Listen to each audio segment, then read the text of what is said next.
할렐루야, 여러분 반갑습니다. 오늘 주시는 하나님 말씀은 사무엘하 7장 18절 한 절 말씀이 되겠습니다.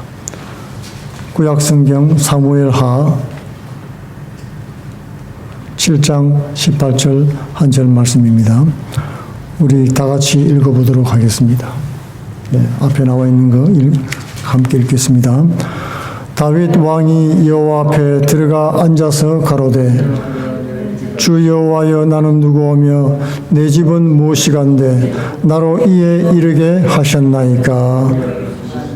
아멘. 오늘 이 본문 말씀을 가지고 항상 감사하는 사람의 비결이라는 제목으로 은혜를 나누기를 원합니다. 사람이 행복하다는 것은 무엇을 많이 가졌다든지 또는 얼마나 가졌냐에 비례하지 않지요. 우리가 인생을 살아가면서 점점 더 그러한 것을 깨닫게 되는 것입니다. 행복은 감사하는 마음이 있을 때 거기에 정비례하는 것입니다. 아무리 좋은 일도 참으로 좋다고 여겨야 비로소 감사하는 마음이 생기고 행복을 느끼게 된다는 말씀입니다. 우리 한국이 경제성장에 있어서는 많은 나라의 부러움을 사지요. 그런데 행복지수는 OECD 국가 중에서 최하위를 기록합니다. 자살률도 최고죠. 사실 모든 환경이 예전에 비해서 많이 좋아졌습니다. 좋아지고 나아진 현재 환경에 감사하는 사람은 얼마나 되겠습니까? 사실 더 나은 환경, 더 잘 사는 모습, 더 잘되고 풍족한 그런 상황을 비교하면서 더 나은 조건이 되면은 감사하겠다는 것입니다. 그것이 사람들의 마음인 것이에요. 이렇게 비교를 해서 하는 조건부 감사를 할 것 같으면은 누가 감사를 할 수 있겠습니까? 이런 것을 1차원 감사라고 하는데, 우리가 부모가 되고 자녀를 놓아서 길러보았습니다마는 자녀가 생기면은 어린아이 때 우리가 기억하지요. 기저귀만 띄었으면 좋겠다, 감사하겠다, 그러죠.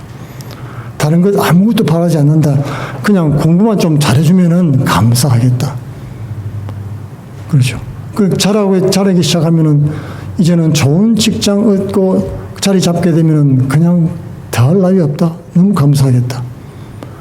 그리고 좋은 배필 만나서 결혼만 잘해준다면은 참 감사하겠다, 그런 마음을 가지게 됩니다. 그리고 은퇴할 때가 되면은 건강하게 마지막까지 잘 견디기를 바란다, 그랬으면 감사하겠다.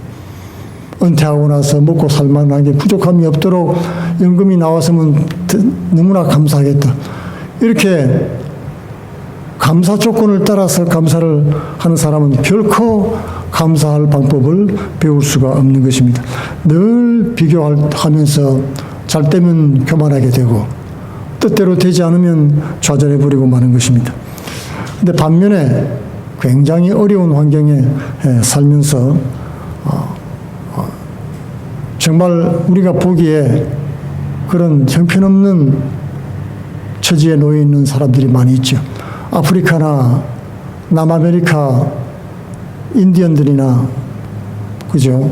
브라질 같은 아마존 인디언들은 거의 뭐 가진 것이 없습니다. 그런데도 불구하고 자신의 삶에 만족하고 행복해 한다는 것입니다. 우리가 보기에는 너무 비참하기까지 보입니다. 옷도 제대로 걸치지 못하고 하루하루 낀 일을 이렇게 찾아다녀야 되고, 우리도 저렇게 못 살 때가 있었는데 하면서 혀를 이렇게 쫓아면서 불쌍하게 이기는 것입니다. 근데 사실 본인들은 자신들의 주어진 환경에 너무 고마워하고 감사하면서 행복하게 산다는 것입니다. 어느 남미 아마존 인디언 부족을 KBS에서 취재한 걸 제가 본 적이 있습니다. 세 가족이 모여 사는데 한 20명 정도 돼요. 20명 남짓 한 여러 그룹들이 많이 있는데, 집도 나무 움막 집이에요. 나무 움막으로 짓고 이렇게 해서, 침도 나무 줄기를 꼬아 만든 이런 나무에 매달아 놓고 자는 게 해먹인가요? 뭐 그런 데서 대롱대롱 매달려서 자는 겁니다. 옷도 거의 없고 뭐 사냥이나 과실들을 채집을 해가지고 먹고 사는데, 너무 부족해 보입니다. 근데 어린아이가 거북이 한 마리를 잡아와서 자그마한 거북이 한 마리 잡아오니까 그걸 불에서 구워 먹는데 한 20명이 눈이 동그랗게 쳐다보는 겁니다. 그 구워지는 거북이를 바라보면서. 그걸 다 한 점씩 나눠 먹고 모자라니까 또 가장이 어디 가서 야생 바나나를 꺾어가지고 오니까 그 불에 구워 먹는 거예요. 그 마실 물은 강에 가서 물을 떠가지고 옵니다. 물당분이 있어가지고 나무 껍데기를 동그랗게 구부려서 만든 건데 물을 떠왔는데 완전히 흙탕물이에요. 흙탕물. 뿌연 물입니다. 그걸 돌아가면서 한 모금씩 마시는 겁니다. 위생이라고는 찾아볼 수도 없습니다. 그래서 취재진이 물었습니다. 이거 이렇게 열악한 환경 속에서 어떻게 살아갈 수가 있느냐. 주위에 돌아보니까 많은 부족 사람들이 마을로 내려가서 살고 정부에서 주는 집에서 살면서 혜택도 받고 의료 지원도 받고 약도 받고 문화생활하며 살고 있는데 이런 생활을 괴롭지 않느냐 이렇게 물었습니다. 그랬더니 어르신 중에 한 분이 대답을 하는 거예요.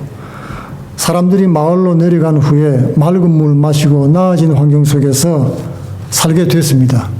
그런데도 불구하고 이상하게 많은 사람들이 시름시름 앓으면서 병들어 죽어간다는 거예요. 여러 가지 불치병이 걸려서 죽는 겁니다.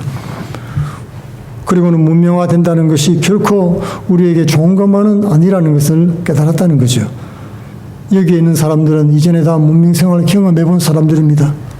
그리고 그것은 도시의 최빈민층의 삶이었고 우리 모두를 병들게 하는 삶이었다. 몸과 마음과 영혼이 다 병들었다는 것입니다. 그리고 이전에 우리에게 주어진 환경들이 우리를 더 건강하게 했고 행복한 삶이라는 것을 깨달았다는 것입니다. 겉보기에는 허름하고 힘들고 더 열악해 보이는데 그것이 더 좋다는 사실을 깨닫고 감사를 한다는 것입니다. 이렇게 내게 주어진 것이 주어져 있는 환경이 내게 유익하다는 것을 깨달을 때 사람들은 그것을 진심으로 감사하게 되는 것입니다. 이런 것들은 어떤 조건이 아니죠. 좋은 조건이 있어서 감사하는 게 아니라 실제 삶의 경험에서 나오는 지혜로운 감사라고 할 수 있습니다. 깨닫고 감사하는 것이죠. 그래서 대부분의 사람들은 이 감사를 뒷북치는 감사를 하게 됩니다. 옛날에는 몰랐는데 이제 깨달았다는 거죠. 처음에는 비난하고 원망하고 불평하다가 나중에 보니까 아니구나 땡큐 뭐 그렇게 되는 겁니다. 이런 것들을 미리 알고 살면 얼마나 감사가 넘치고 행복한 삶을 살 수가 있겠습니까? 성경에 그런 인물들이 많이 나오죠. 감사를 잘한 인물 중에 신약 성경의 대표 주자를 꼽으라면 누구를 들 수 있겠습니까? 바울 사도를 들 수 있겠죠. 근데 구약에는 누가 있겠습니까? 여러 사람 많이 있습니다. 예, 다윗, 그렇죠. 이 다윗은 특별히 감사에 관한 수많은 글이 있습니다. 자나 깨나 쉬지도 않고 입에 감사를 달고 산 사람 중에 하나라고 말할 수가 있습니다. 이런 다윗 같은 감사의 사람은 찾아보기가 힘들죠. 다윗은 삶 자체가 감사로 가득 차 있습니다.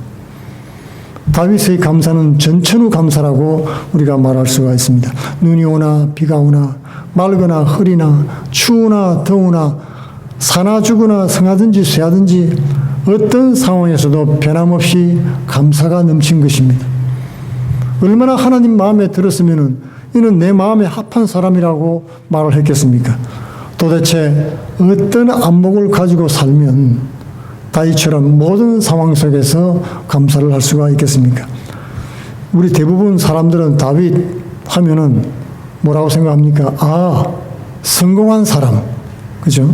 하나님께 복받고 잘된 사람, 뭐 그런 것들을 먼저 생각을 하죠. 하나님의 택한 백성, 뭐 그렇게 생각하고, 그러니까 당연히 뭐 감사 노래를 많이 불렀겠지, 그렇게 생각할 수가 있습니다. 그렇잖아요. 받은 것이 많으니까 감사도 넘칠 것이다. 그런 것입니다. 그런데 다윗의 인생을 우리가 성경을 꼼꼼하게 읽어보면은 무엇을 느낍니까? 다윗만큼 시련과 고난이 많은 사람도 드물다는 것입니다. 이세의 막내 아들로 태어나서 여러 형들에게 시달리다가 그러면서 들판에 양을 치고 살았죠. 양을 지키는 것은 항상 막내 몫입니다. 그리고 온갖 심부름꾼 노릇을 다 했습니다. 사무엘 선지자를 만나기 전에는 그저 양치는 목동에 불과한 사람이었어요. 그런데 사무엘 선지자에게 기름 부음을 받고 이스라엘 왕으로 뽑혔습니다. 그 순간부터 그의 인상은 역전되기 시작한 것입니다. 하지만은 다윗이 왕이 되기까지 10년이 넘는 세월 동안에 도망자의 삶을 살아야 됐습니다. 그것도 왕에게 쫓기는 거예요. 왕의 생명의 위협을 당하면서 쫓겼던 것입니다. 전쟁에서 이기고 돌아올 때 백성들이 외쳤습니다. 사울은 천천히요 다윗은 만만이라 환호를 했습니다. 그 얘기를 듣고부터 사울 왕은 마음에 결심했죠. 다윗을 질투하고 죽이려고 했던 것입니다.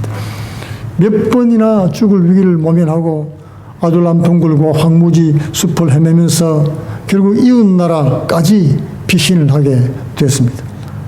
근데 그곳에서 자신을 알아보는 사람이 있는 거예요. 얼마나 놀랐습니까? 침을 흘리면서 미친 척하고 위기를 빠져나왔습니다.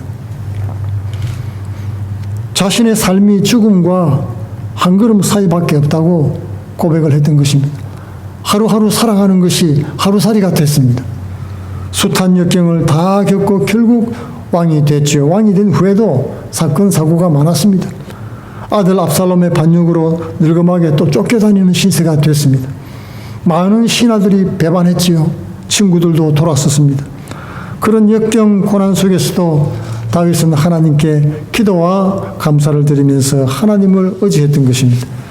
다윗이 사울왕을 피해서 아둘람 동굴에 숨어 지낼 때 지은 시편들이 많이 있습니다. 사느냐 죽느냐 하는 최악의 상황에서 주옥 같은 감사를 하나님 앞에 올려드렸던 것입니다.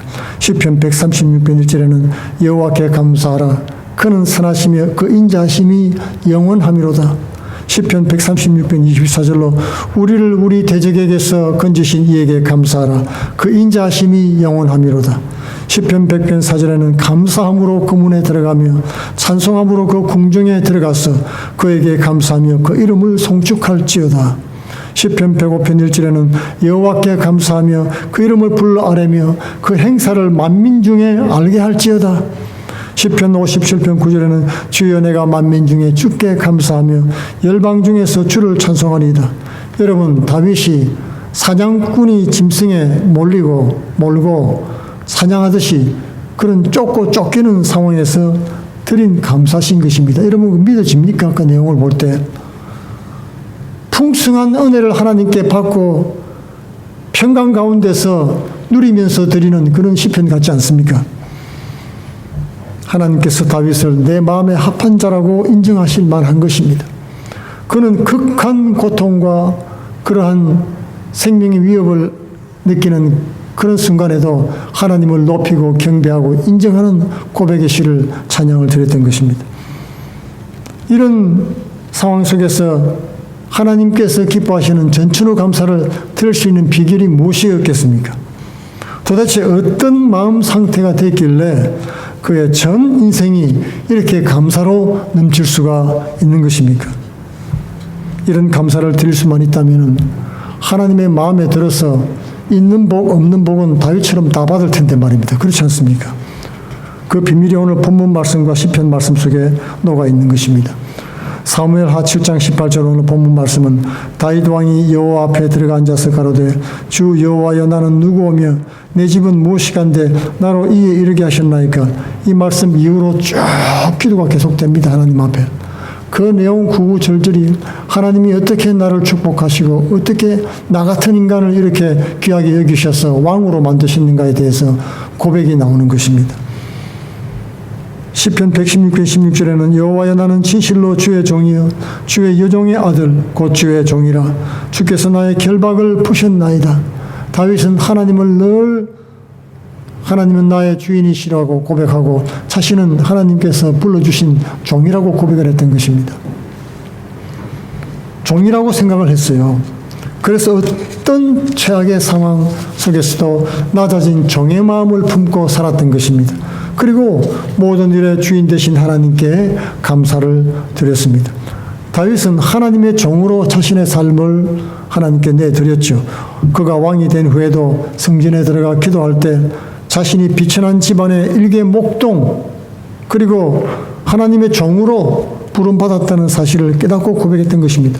원래부터 나는 목동이었고 우리 집안에서도 막내고 꾸준 일은 도맡아 하는 그런 별 볼일 없는 사람이었는데 하나님의 종으로 불림을 받았다. 그게 그 자체가 영광이라는 것입니다. 아무것도 아닌 나를 하나님 종 삼아주시니 감사합니다. 그리고는 시편 119편 125절에 나는 주의 종이오니 깨닫게 하사 주의 증거를 알게 하소서. 자신의 모습을 너무나 절실히 잘 알고 있었던 사람이었습니다. 부족한 목동인 자신을 불러주시고 기름 부어주시고 왕으로 삼아주시고 그리고 백향목 왕궁에 거하게 하시는 하나님의 은혜를 생각할 때 감사하지 않을 수 없는 것입니다. 나는 일개 양치는 목동에 불과했다. 다윗은 늘 틈만 나면 그 얘기를 부끄럼 없이 말했던 것입니다. 미갈이란 아내가 다윗을 빈정거리자 나는 일개 목동에 불과했어요. 그런 나를 왕으로 삼아주신 분은 하나님이십니다. 그렇게 고백을 했던 것입니다. 그 사실을 생각하면 너무나 감격스럽기 때문에 다윗은 어떤 상황에서도 하나님께 감사를 드릴 수가 있었던 것입니다. 다윗은 끊임없이 하나님께 받은 은혜를 기억하면서 감사를 드립니다. 그러다가 내게 주신 은혜를 어떻게 보답할고 고백하면서 하나님 앞에 무릎을 꿇고 기도한 것입니다. 시편 116편 12, 14절에는 여호와께서 내게 주신 모든 은혜를 무엇으로 보답할고 나의 소원을 주께 갚으리로다 결심을 하며 고백한 것입니다. 사람들은 고난받을 때 보통 불평하지요. 원망합니다. 그러다가 형통해지면 이번에는 교만해집니다. 그런데 다윗은 형통할 때에도 이 모든 일을 이루시니가 하나님이심을 고백했다는 것입니다. 내게 주신 은혜를 뭘로 갚을고? 하나님께 소원을 갚아야겠다. 바로 법궤를 옮겨올 생각을 했던 것입니다. 마음속에 하나님의 이런 법궤를 옮겨올 생각을 한 것도 하나님 은혜에 감사할 마음이 있었기 때문에 그런 것입니다. 나중에 성전 건축을 위해서 자신이 모아둔 모든 재물을 아낌없이 내어놓았지요. 그것도 마찬가지입니다.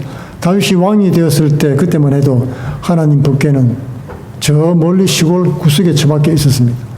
기란 여아림이라는 그 동네에 아비나답의 집에 방치되어 있었죠. 이스라엘 백성들의 마음이 하나님으로부터 얼마나 멀어져 있는가를 말해주는 것입니다.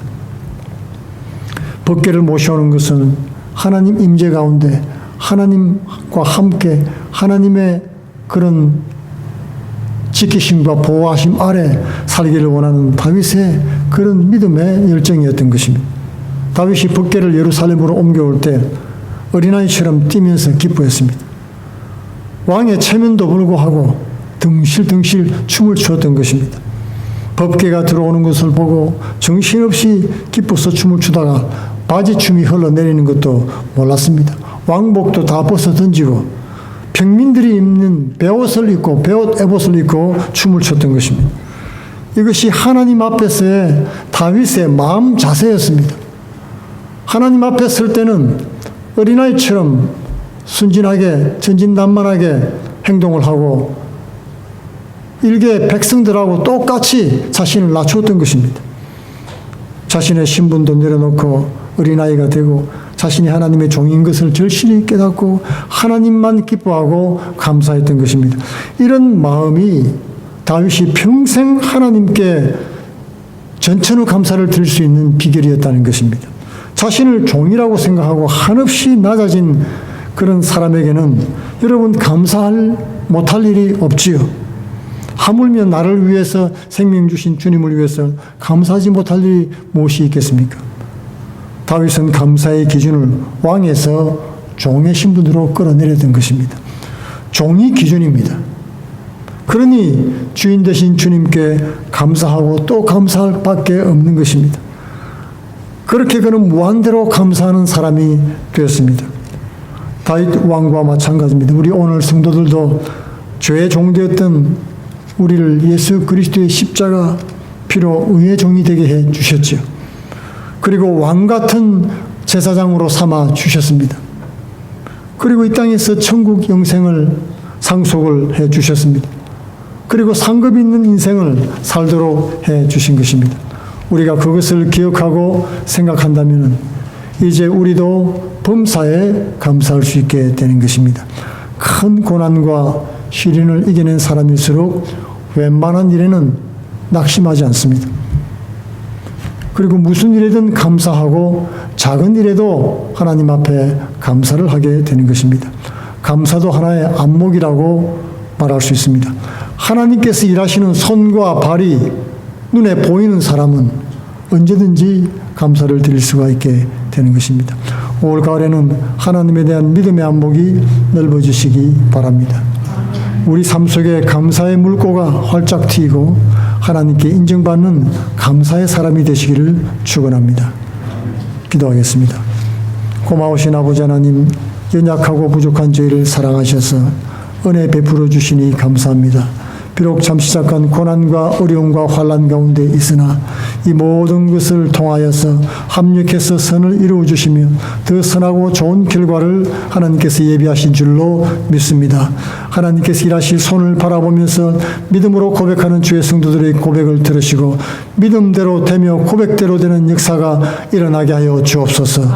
예수님 이름으로 기도하옵나이다. 아멘. 찬송